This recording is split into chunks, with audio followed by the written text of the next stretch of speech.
Hello. In this video,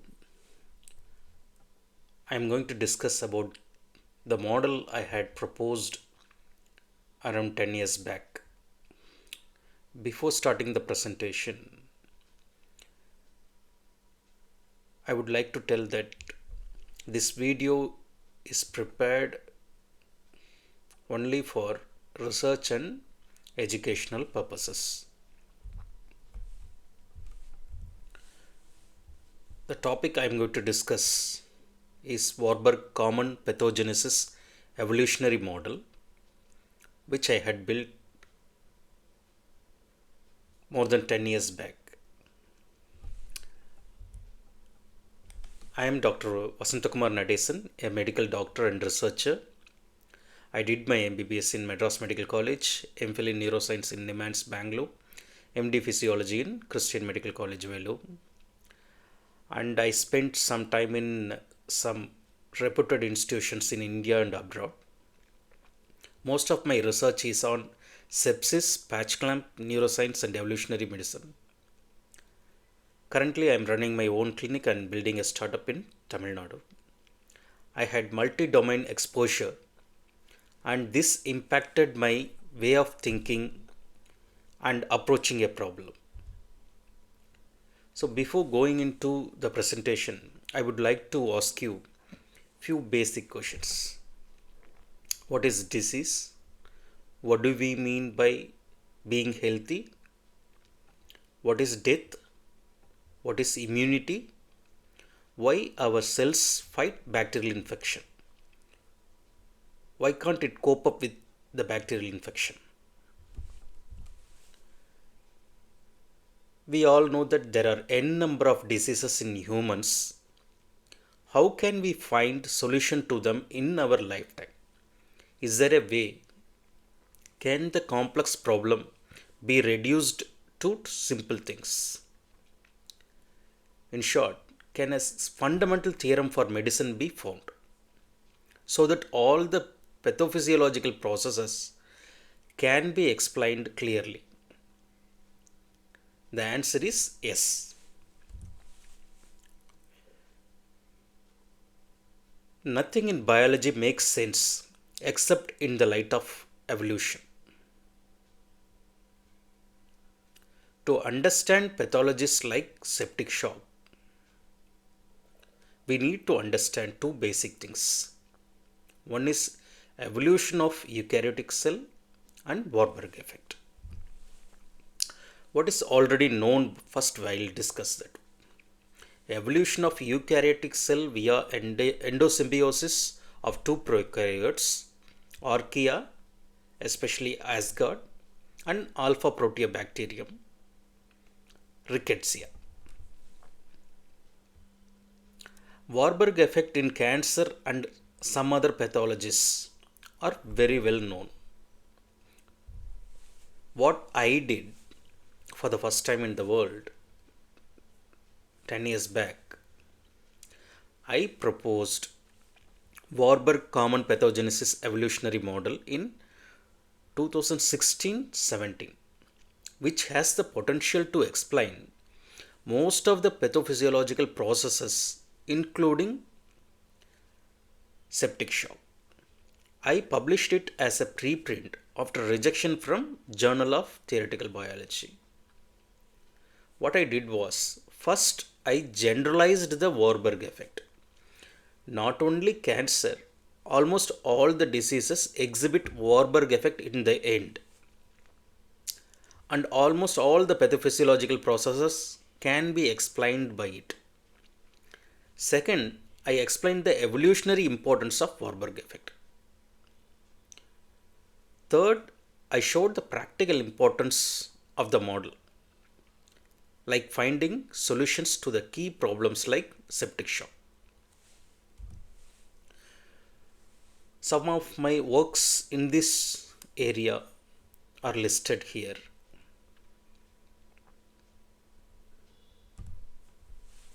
There are two ways to understand a complex problem.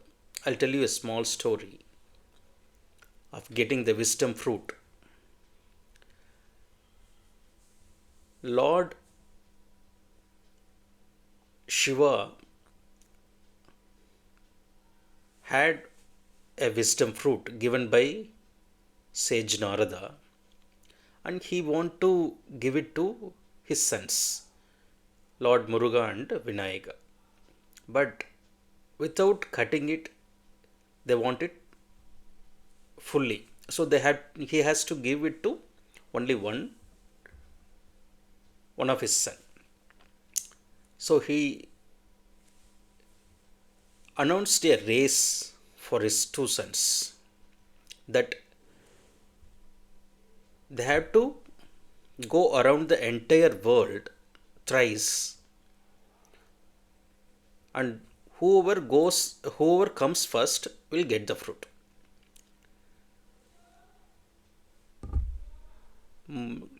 Lord Muruga went swiftly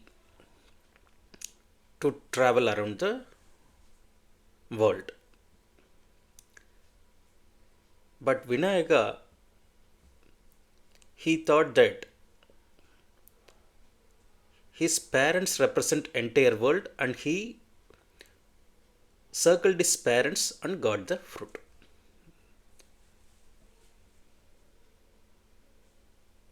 So what we can understand from this is there are two ways to solve a complex problem. One is solving all the steps and problems which will never ever finished in our lifetime. Other way is Vinayaka's way, solving the key problem so that all the other problems can be solved very easily.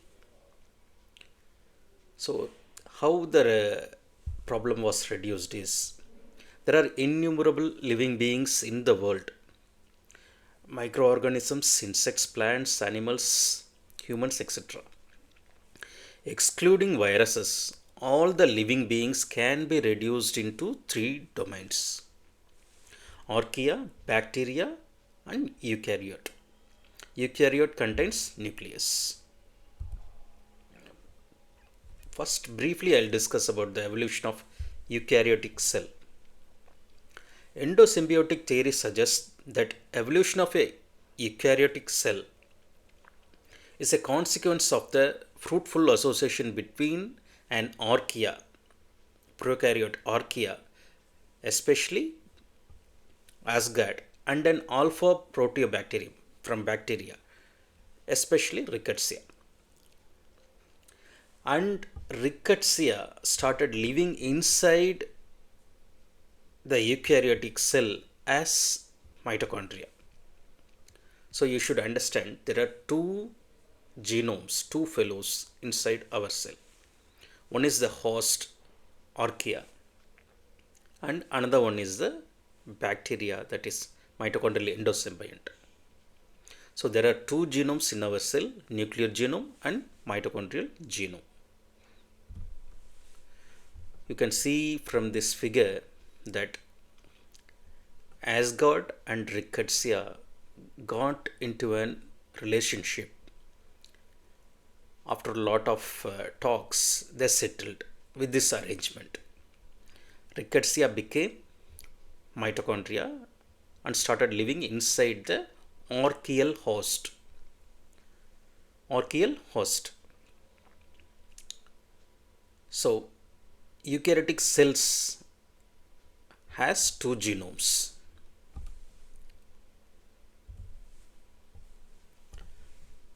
Now I'll briefly touch on Warburg effect.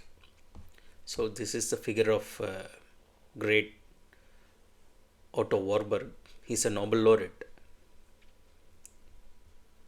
He guided many great students like Hans Krebs. You all know Krebs cycle, I guess. So what is Warburg effect? Warburg effect, also known as aerobic glycolysis, is the observation that cancer cells rapidly consume glucose and convert it into lactate in the presence of oxygen. Usually anaerobic glycolysis we all know, but this is aerobic glycolysis. It's a key metabolic hallmark of most tumor cells. It was discovered by Nobel laureate Otto Warburg long back. In 1926, Warburg showed tumors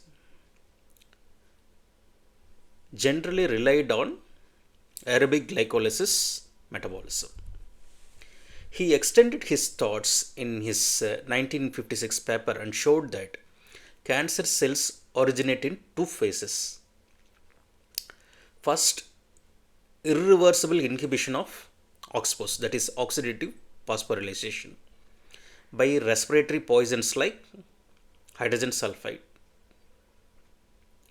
And this forced the cell to change from OXPHOS metabolism to aerobic glycolysis metabolism for survival and proliferation. And this in turn caused a normal differentiated cell to change to de-differentiated cancer cell.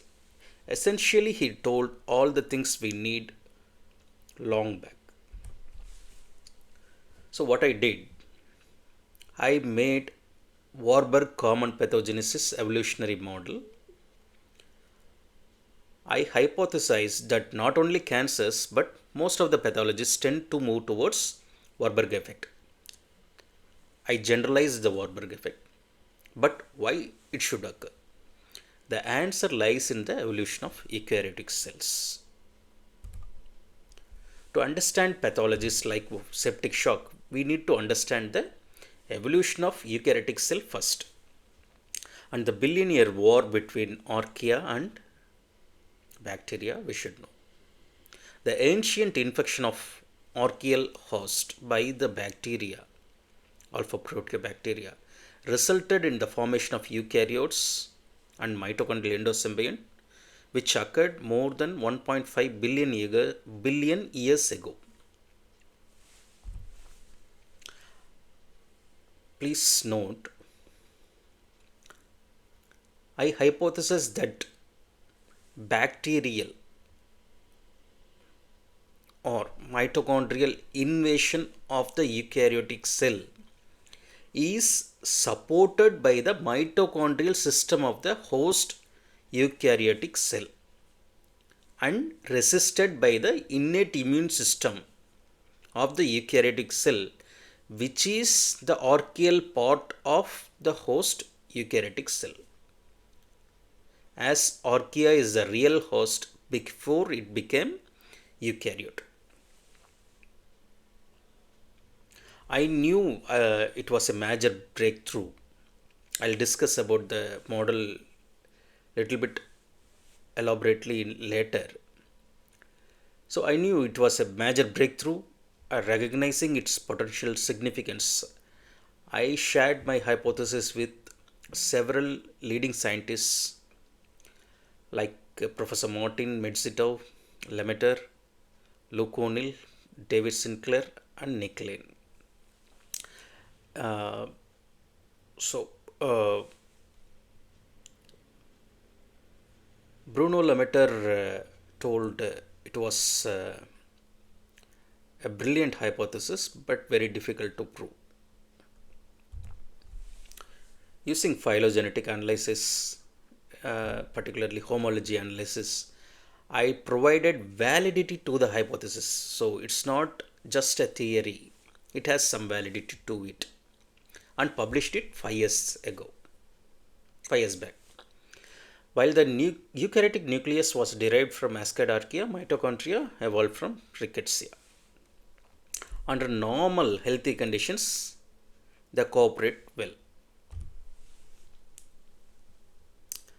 I proposed that in pathological conditions like sepsis, endosymbiotic relation of the two systems gets problematic, thereby overactivating the Asgard system,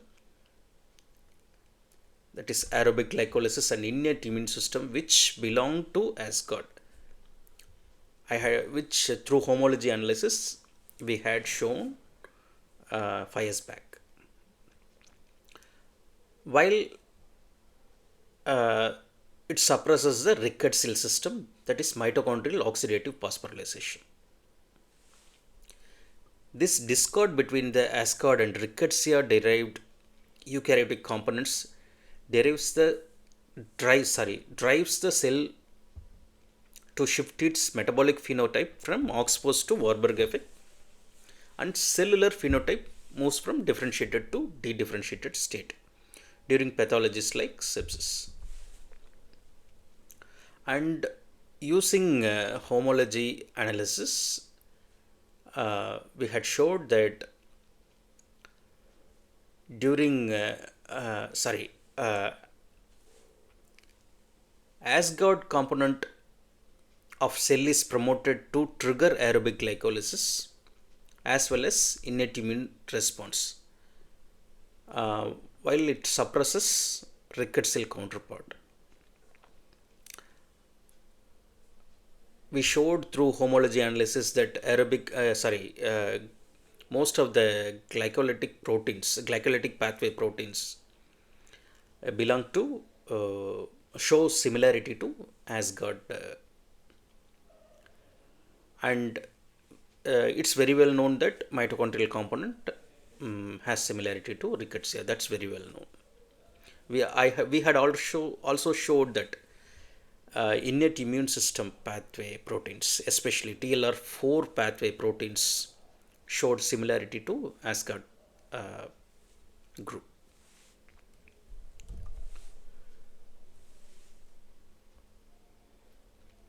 So again, I repeat, due to loss of endosymbiotic relation between the nucleus and mitochondria, the metabolic phenotype of the eukaryotic cell tends to move towards from predominant Oxford state to glycolysis state, that's Warburg effect, and the cellular phenotype moves from differentiated state to de-differentiated state,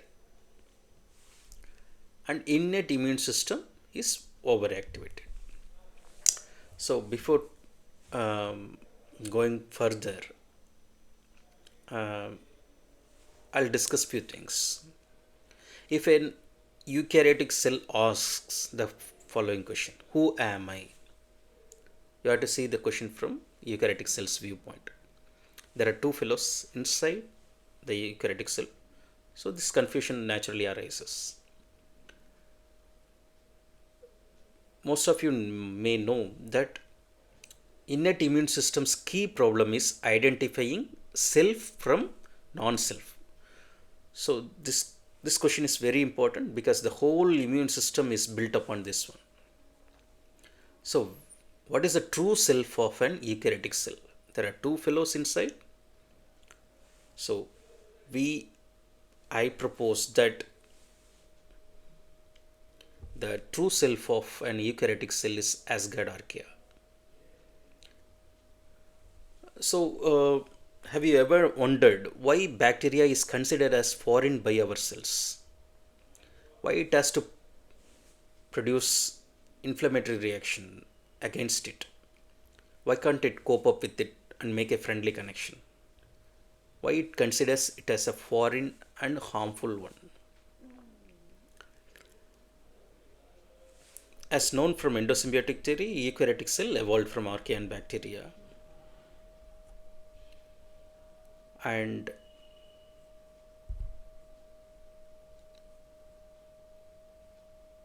as I told little earlier, I propose that our innate immune system evolved from Asgard archaea, and the true identity or self is Asgard archaea. That is why it considers bacteria or mitochondria as non-self. Please note, it considers not only bacteria but mitochondria also as non-self. And as told earlier, by homology analysis, we showed that TLR4 pathway proteins might belong to Asgard archaea.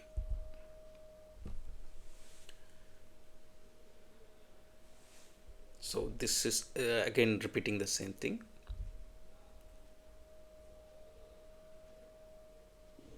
So in short, The Warburg effect may be due to simultaneous activation of Asgard component and suppression of the rickettsial component of eukaryotic cell in response to bacterial or mitochondrial invasion. So this figure summarizes the whole thing.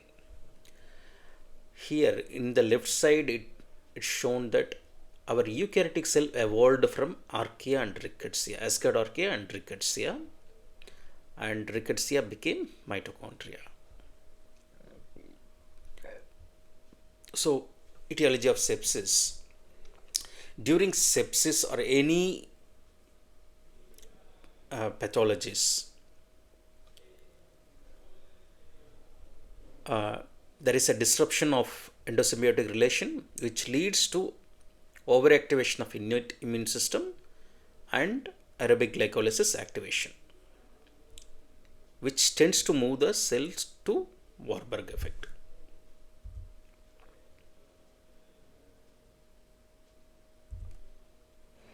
So I would like to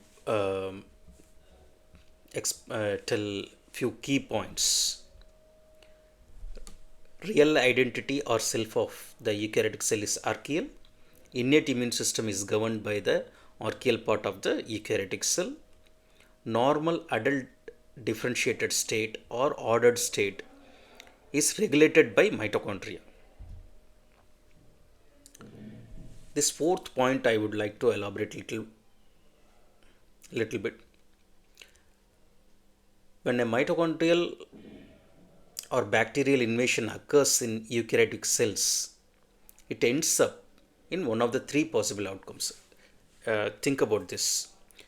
There is a war going on between the bacteria and archaea. So who is going to win? There are three possible outcomes. First outcome is bacteria wins, which leads to irreversible differentiated state or apoptotic state or anti-Warburg effect or anti-inflammatory state. All are same. Second outcome is both enhances position. That means both gains by it. This is the cellular memory state. And the third outcome is the Warburg effect. In that state, the bacterial or mitochondrial invasion was successfully defeated and archaea wins and it becomes archaea-like. The eukaryotic cell become archaea-like. In the end, all the organisms tend to move towards the third outcome over longer time. There are other points which can be derived from the model is induction of pluripotency or stemness in sepsis. Death can be redefined in a different way. Mitochondrial respiration uncouples, whether they are good or bad, these things I'll discuss in a different video. Aging can be explained through this. Particularly, I want to explain vascular dysfunction in the septic shock using this model, which I'll do in a different video because it's already a little bit longer. So this one is, you might have known death from different aspects, but this one I redefined it. Death of the organism or failure of the organ systems can be explained using this model. I propose that this is due to the successful local strategy of the eukaryotic cell in response to injuries related to bacterial mitochondrial infection, which results in the loss of endosymbiotic relation and produces Warburg effect. That is, death is a successful local strategy of the cells This is a local successful strategy because by returning to original primitive form by becoming archaea-like, now the injured cells has the survival advantage to live in harsh environments, as archaea is very well known for its ability to live in harsh conditions. At the same time, this produces global disorder, which results in collapse of the organ systems and organisms. So, a strategy that is successful locally produce a global disaster or global collapse. This is a very new aspect of seeing death.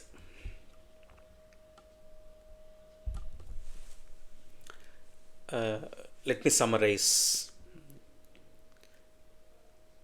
To understand most of the pathologies, we need to understand the evolution of eukaryotic cells first. And I had proposed Warburg common pathogenesis evolutionary model to understand most of the pathophysiological processes, including septic shock. During septic shock and most pathologies, the eukaryotic cell tends to move towards Warburg effect, that is, they become archaea-like. Their metabolic phenotype shifts from oxphos, that is bacterial based metabolism, to glycolysis, that is archaeal metabolism. And the structural cellular phenotype changes from ordered bacteria regulated phenotype to disordered dedifferentiated phenotype, that is archaea regulated phenotype. Many key processes like apoptosis, memories, death can be redefined using this model. I would like to stress the point that this model is fundamental and general and may have the potential to explain most of the pathophysiological processes of all eukaryotic organism of all eukaryotic organisms from single celled to humans, plants, and animals. Sorry for making this statement, but over longer time, I hope people will understand it. If experimentally verified, Warburg common pathogenesis evolutionary model will act like a fundamental theorem for medicine and open many new unknown avenues. So far, this extraordinary hypothesis came from an unknown person, and it created a lot of struggles. I don't want to mention about that. But recently, a paper closely aligned with my original concept was published in the great Nature journal by Murphy and Luconil. While I was pleased to see the field moving in this direction, in the direction I had mentioned long back, I noticed that they did not cite my earlier works in this field. I am pretty sure that lot of others will also work in this direction in future. There is no way that this is how the medicine will go.